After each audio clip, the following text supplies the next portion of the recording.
কই যাবেন আপা? জাহান্নামে যাবেন? যামু তো ভিতরে যাইতে পারুম না, গেটে নামায়া দিমু। আচ্ছা ঠিক আছে চলেন। কি রে, তোকে কি রিকশা ওঠানোর জন্য ইনভাইটেশন কার্ড দিতে হবে? আরে বাবা যাচ্ছি তো।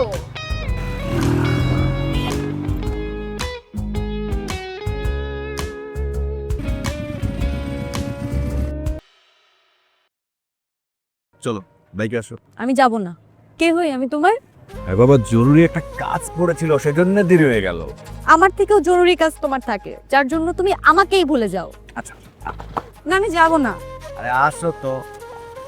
আমি বলছি না যাব না, যাব না মানে যাব না। এবার যাবে?